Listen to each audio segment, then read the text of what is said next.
Hello, in this video you and I are going to install a fridge onto a boat, or more specifically we're going to be installing a fridge kit. We're going to cover every step of the process, so if you're considering fitting a fridge to your boat, then this is the video for you.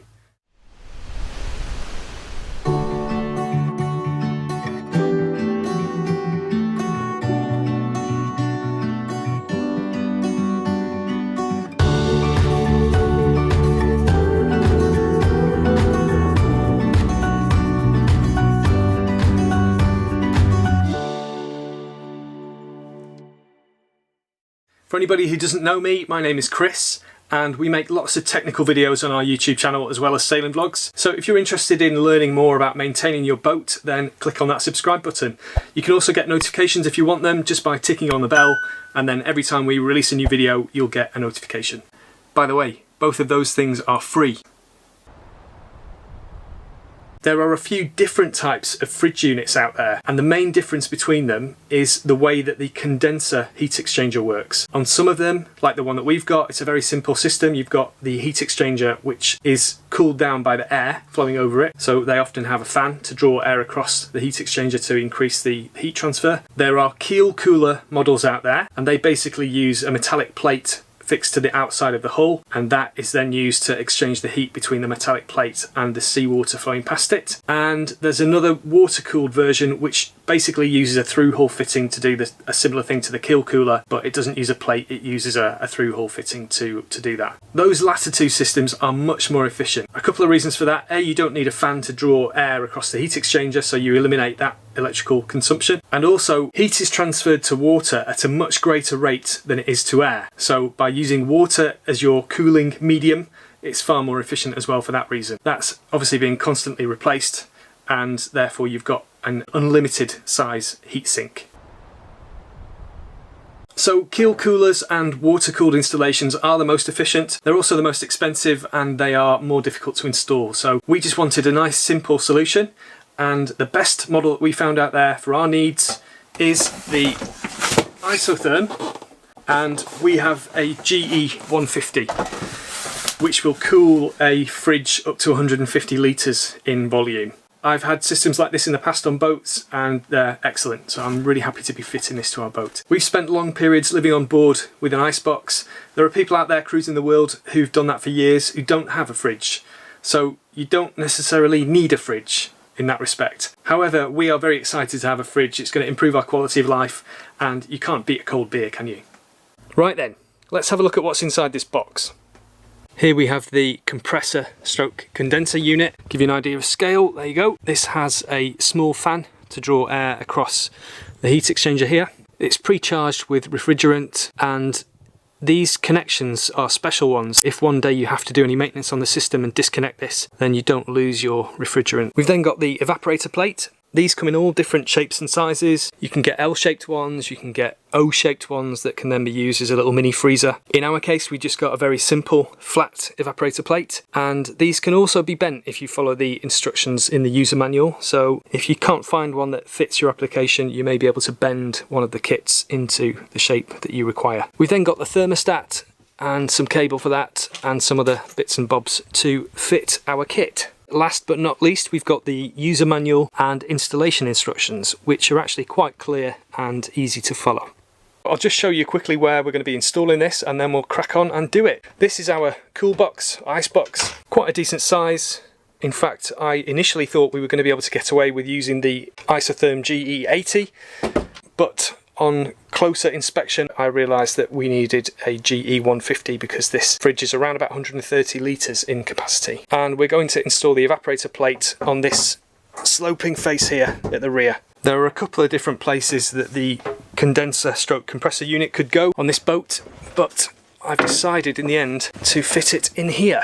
So it's going to be in this quite large compartment. I'm going to be making an air intake here to draw in cold air from the bilge area under there. There are already two vents here. There's one here and one at this end, but I'm also going to be installing a third vent around about here, and the instructions call for that to be as high as possible so that the warm air can exit the space, and it needs to be 100 centimeters square. One advantage of putting it in here is that all this surface is wetted area. This is the hull of the boat, so when we're in a very hot place with maybe 35-40 degrees Celsius air temperatures, the water temperature will be, you know, maybe 20-25 degrees, and that will help to keep this whole area in here cooler than it would otherwise be. This also isn't a sleeping area, so if the compressor makes a little bit of noise, it shouldn't disturb anyone here. We've got 2 meters of hose length to play with, so we should have plenty to get from here up through this hanging locker and into this side of the icebox. The hole that I make here is going to be to allow the cold air in. I've checked behind this bulkhead, there's nothing for me to drill into. It's a good place to get cold air from because that comes from the bilge, and also that is the area where the icebox is located, so if there's any cold that's escaping, it's going to drop down into this hole and be drawn into this compartment where the compressor is. I don't have a hole saw of the correct size, but I do have an air vent, so I can draw around this and then I'll make the hole in another way.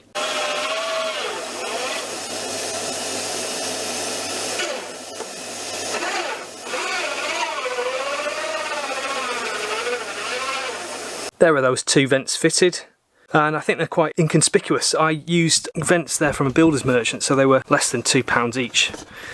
But they're not too visible really, so that's good. And if anyone's curious to get those holes nice and rounded, I MacGyvered myself a kind of a circular sander by using duct tape and 80 grit sandpaper taped to the drill, and then using the drill in a kind of circular manner, I was able to round out those holes after using the incorrectly sized hole saw. But of course you are just going to buy the correct hole saw and drill those 2 holes in about 30 seconds, so I didn't need to show you any of that. There's a really clever mounting system for the compressor, and it just lifts off. It's got anti-vibration feet there to reduce the noise being transferred to the bulkhead. This just has to be put in position. It can be fixed either horizontally or vertically. So I've just worked out the best position for the compressor with it installed on the bracket. Then I've marked that out with a pencil, and now I can remove the compressor from the bracket and install the bracket to the bulkhead. I'm just finishing fitting the bracket to the bulkhead there. Now a lot of people might just stick a couple of screws in like this, stainless steel screw. Yeah, you'd probably get away with that, but I won't be doing that because I've been on a ship in the North Sea in 10-metre waves, and I've seen what it's like to have heavy bits of gear flying around everywhere when they should be fixed. So I am going to be using M5 button head screws, and I've got 6 of them. So I just drilled out the holes to 4mm, and the button head screws there are just screwing in, they're tapping a thread as I screw them in, and this bracket is going to be super solid.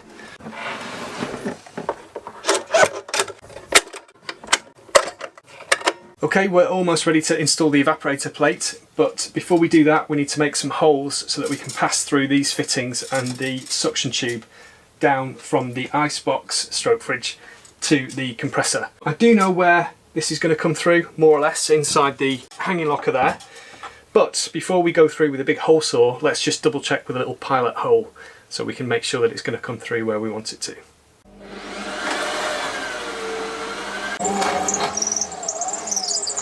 Okay, I'm happy with that. Now, hole saws tend to leave a mess on the side that they come through on, so rather than drill from that side through to here, I'm going to drill from here through to there.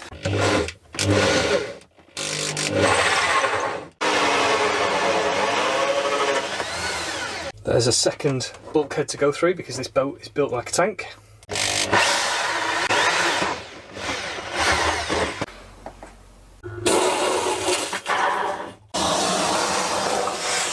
We now need to drill another hole in the bottom of this hanging locker to get us down to the compressor. We do have to be careful because there are some hoses here, but I have checked and they're not where we're going to be drilling. We're about to fit the evaporator plate. Before we do that, I'm just going to straighten out this suction tube. Now, this is delicate, you don't want to kink it, but at the same time you don't have to be scared of it. You know, you can straighten it out without being overly concerned. Okay, the suction tube is opened out into a convenient shape. I'm now going to straighten out the capillary tube. One thing on this unit, this bend restrictor here was loose.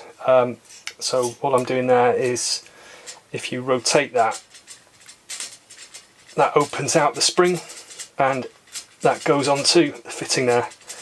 And basically that is just to stop this from kinking at the junction between the thick and strong fitting and the very thin capillary tube.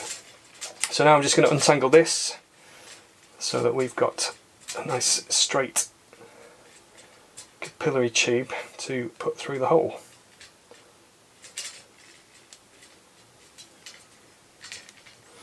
There we go.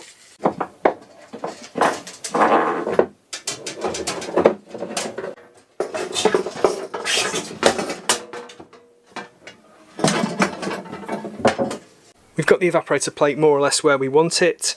We're going to be fitting that towards the top of that surface in there because obviously cold air sinks. So by putting it at the top you get a better circulation and better efficiency. And now we're just working out how many loops we're going to have in here. And from the distances that we've got between here and where we are here, I believe we're just going to need one coil in here, one loop, and that should be us. We've got the fittings here where we need them, and I've also bent this capillary tube back into a nice little shape that will allow me to move it around and connect it as we require. And inside the hanging locker I've got one big anti-vibration loop. I maybe could have gone for two, however in the manual it says not to go less than 30 centimeters diameter, so who am I to argue? I went for one big one rather than two smaller ones. I am going to fix that loop in position, but not yet because I've got plenty of movement. With that loose I can move the evaporator plate around wherever we need it, and that will make installing that easier, and then I can fix the loop afterwards. Stainless steel isn't really very easy to drill, especially when it's at an angle like this. They're not too bad at the bottom here, but at the top they're a bit of a nightmare because the angle is quite awkward. So to give myself a fighting chance, I've described the centre of the hole and I'm just feeling where that is with the centre punch, and then I'll give that a quick hammer. Well, it seems Bavaria have used a special kind of unobtainium to make this icebox. So rather than waste loads of time with standard drill bits, I'm just going to head over to the chandler here and buy some cobalt drill bits, which will make this job a lot quicker. We're currently refitting our boat here in the beautiful Gillingham Marina. It's a glorious sunny day, and just over there is a boatyard and a chandler. So occasions like this when you need something quickly, it's super handy to have it just there. By the way, people think it always rains in the UK. It's just not true. We were here a couple of months last summer, it didn't rain, and I've been here for another 10 days now. It is currently March and it hasn't rained, so don't believe everything you hear.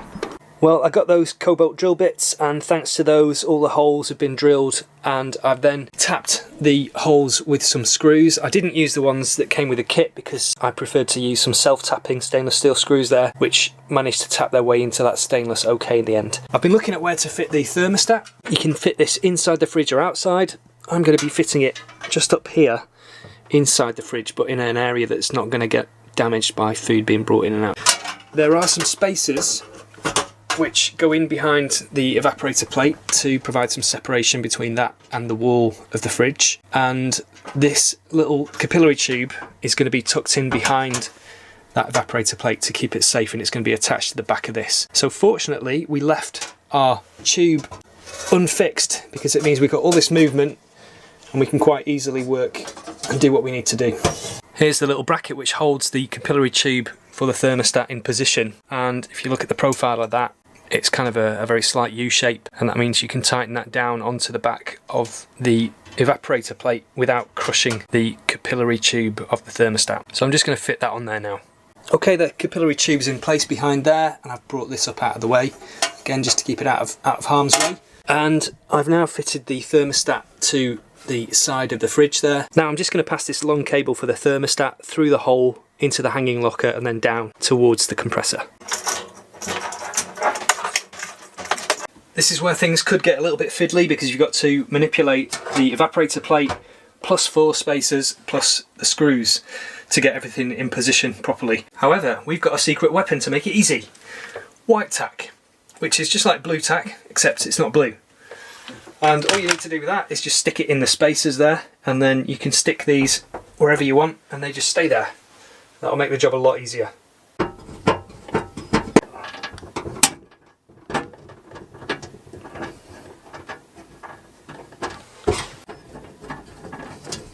There we go then, that's the evaporator plate fitted, really easy, and now we can move on. Well, do you know what? I had a change of heart. I decided that that loop inside the hanging locker was ugly and nobody likes ugly stuff, so I eliminated that from here, and instead I found a way of coiling that under this corner out of the way so it's not really visible, and that I think looks aesthetically a lot more pleasing. So now I'm moving on to the wiring for the thermostat. I've just coiled that neatly and I'm using these little cable tie holders. They're adhesive backed, but I'm also backing them up with stainless steel screws, and then I'll position that cable where I want it, and then these are labelled, so it's just a matter of pushing these onto the compressor, and that is the wiring for the thermostat all done. I've just opened a new pack of cable ties, and just a little tip here that I learned years ago offshore: when you're opening cable ties, don't open them at either end, because if you do they'll all fall out. If you just make a little slit in the middle, no matter what you do with that, they won't come out, but at the same time, to get them out, you just stick your fingers in and you can pull out what you need. So, quick but handy tip. That's the wiring for the thermostat all prepped. I've just removed the compressor again, which takes about 10 seconds thanks to that bracket, and it's now time to look at the power cables for the compressor. The original route I was looking at was going to go around that way, round the back of the engine, but that would have been about a 9-metre run to get to the electrical panel. So there's a peculiarity about this boat which may help me out. This boat has S-glass reinforcing flanges which run across the boat, and they are U-shaped, like this, like an upside down U. So my plan is to use these as a conduit, and instead of running from here all the way around the back of the boat there to get to the electrical panel over here, we're just going to take a more direct route across inside one of these channels.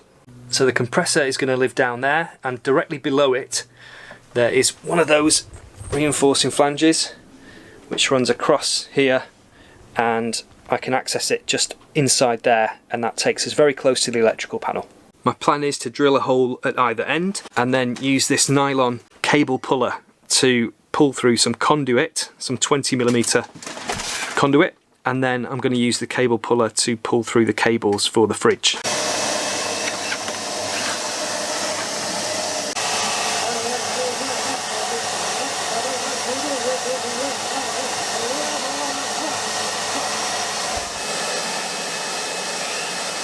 Well, it's not often that boat jobs go better than expected, but I didn't even need to use the pull line for the conduit there. I just basically shoved it in at that far end where the compressor is, and then with 2 minutes of fiddling around I was able to pull out this end through the hole with my fingers. So that was a nice easy result. I will use the pull line for the cables shortly once the conduit is drawn up to the electrical panel.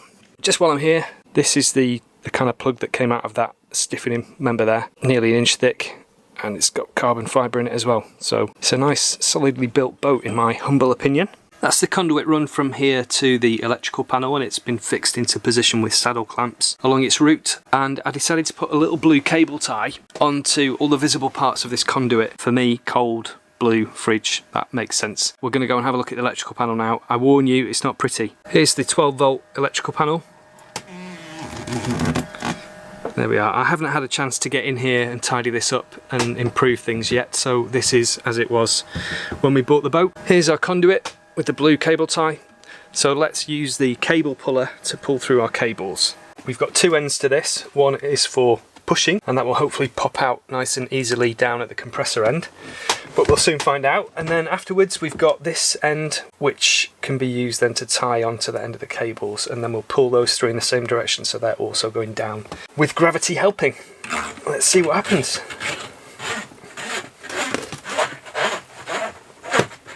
Well, that keeps getting stuck, and I think it's going to be this tight corner that's doing that. So I'm going to release the saddle clamp, and hopefully that will open out the bend and we can work our way around there. I think we've got it.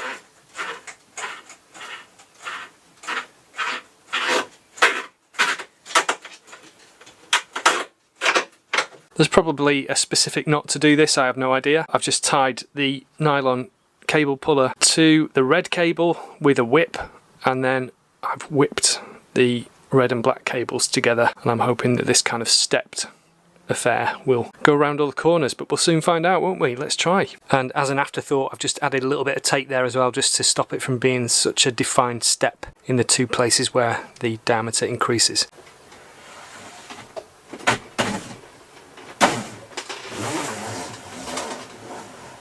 Well, that's handy. This cable puller is long enough for me to come here and pull it from here whilst I tend the cables going in.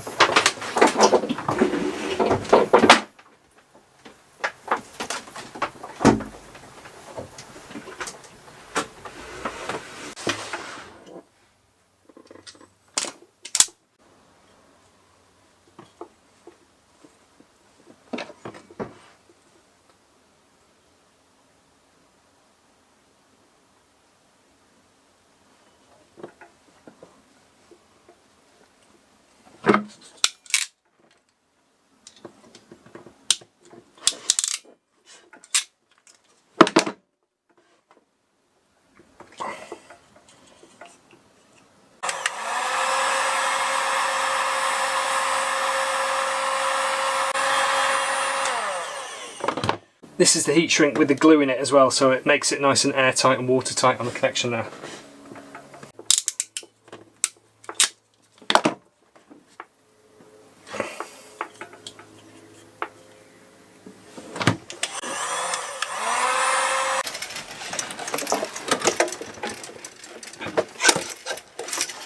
I've just pulled through a little bit of excess on these two cables, and now it's time to connect everything electrically. So these are all labelled, that makes it very easy. So what have we got? T,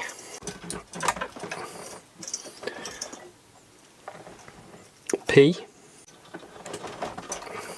C,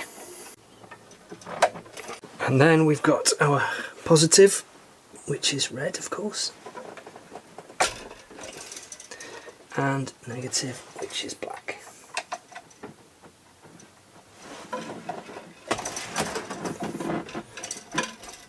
It's now time to connect up the quick couplings. You'll note I've left the dust caps on because you don't want any dust or debris getting into the system, so I'll remove them at the very last moment. Now as for the torque, I'm going to be using an open-ended spanner to tighten these, or two spanners, and according to the manual these are to be torqued to 13.5 to 16 Newton meters. So that equates to roughly 1.5 kilos of force per meter, and I'm going to be using open-ended spanners, and this is 20 centimeters long, so you have to multiply that by 5, which is 1 meter divided by 20 centimeters.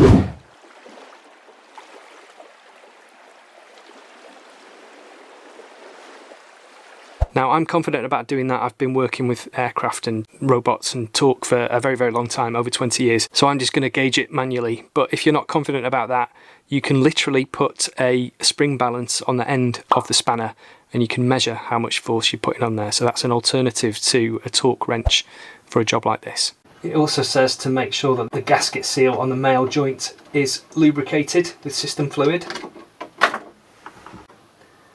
Yeah, I can see that's got some lubrication in there.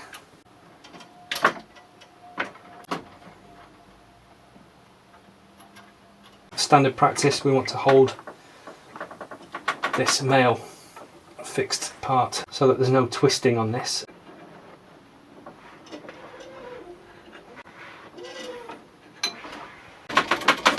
There we go.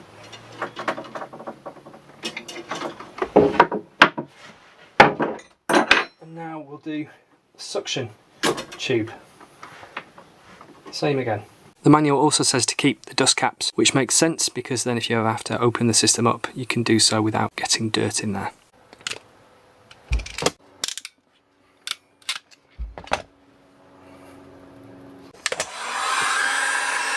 Cleanliness is important with jobs like this because all it takes is one tiny little strand of copper to give you issues. The Isotherm kit comes with a fuse holder and a 15 amp fuse, but we've got a 15 amp thermal breaker available here on our electrical panel. So I'm going to be connecting it here. So first of all, I'm going to knock off the power.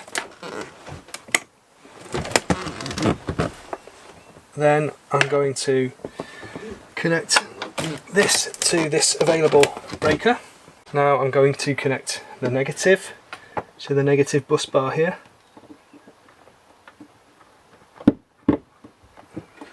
There we go. Now, as I said, I'm going to be doing more work on this electrical system, so this definitely isn't finished yet, and we'll be tidying this. To be honest, I think I'm going to be moving the fridge elsewhere. However, that's all work for the future. So this is just to test the system. and we'll see if we've got a fridge. The thermostat's in the off position, so we just need to rotate that around. We should hear the compressor kick in. Yeah, it's extremely quiet, but I can hear it. There you go, you can hear the compressor running, and the fan is on too. Super, let's go and see if we've got a cold evaporator plate. Yeah, that's definitely working. It's freezing cold, and it's got ice on it. I don't have a beer to put in here, unfortunately, but I do have a shandy, so that will do. So that's just started to cycle there. The fridge is on its maximum cold setting, but as you can hear, it's just stopped because the thermostat has told the system that it doesn't need to be on right now. So that's going to be releasing the cold into the icebox, and then soon enough this will kick back in.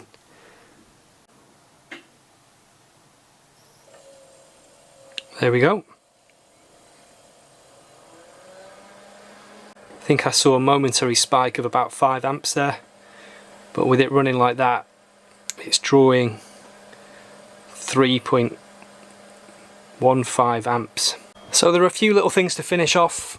I'm going to be securing the tubes here with tie wraps to the tie wrap supports that I added earlier. I'm going to be filling the holes, both in the bottom of the wardrobe and also through into the icebox. And as I said, I've got a lot of work to do on the electrical system on this boat. I've got to make up wiring diagrams, etc. So if that kind of thing interests you, make sure you subscribe to see more. Hurrah! We have a fridge! So our 18-month-old baby and us will have nice, cold, fresh food, whether we're in a marina or out at anchor, which is just great. That was quite an easy installation, really. I actually enjoyed doing the job too. Our unit was an Isotherm GE150, which will cool down an area up to 150 litres as a fridge. It can also be used as a freezer, but with a much smaller volume. I'm going to be adding up the final cost of this installation, including all the bits and bobs that I bought to help me install it. So check the description of this video if you want to know how much an installation like this would cost if you were to do it yourself. The factory installed insulation in the icebox, which is now a fridge, is going to be absolutely fine for our use here in the UK. I've been looking in the manual and the amount of insulation we've got is fine for this kind of climate. However, as we sail south, we are going to have to increase the amount of insulation in there. That's easy to do. I'm just going to be using a spray polyurethane foam, but when we get around to doing that, I want to do a good job, and I don't want to have the polyurethane foam touching the sides of the boat, because if it absorbs moisture, then it loses its effectiveness as insulation. So I want some kind of spacer between the hull and the area that we're going to be insulating. With any refrigeration unit on any boat, the more insulation that you've got, the less hard it's going to have to work, and therefore the less power it will consume. So adding insulation is always a good idea. In the very near future, I'm going to be building a solar arch at the back of this boat using a method where there is no welding required, and we're going to be fitting 400 watts of solar panels, which are going to easily power our fridge and all the other accessories that we've got on the boat. If you want to see our videos as soon as they come out, all you've got to do is tick on the bell and you'll be notified as soon as we have a new video. Okay, thank you for watching. Hopefully in the next video you'll see Rossella and Emma, who are far better looking than me. Fair winds, guys. Ciao.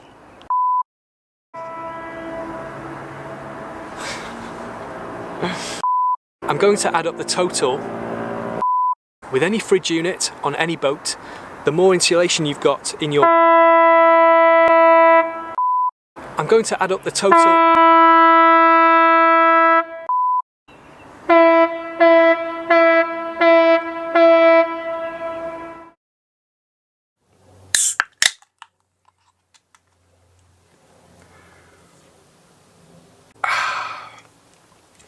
It's not a beer, but it's very cold and very refreshing. If this video has saved you a ton of money because you're going to fit your own fridge now instead of paying somebody else to do it, then if you want to buy as a shandy, you can do so on Patreon. You also get lots of exclusive rewards, so check it out and see if it's something that might float your boat. Cheers!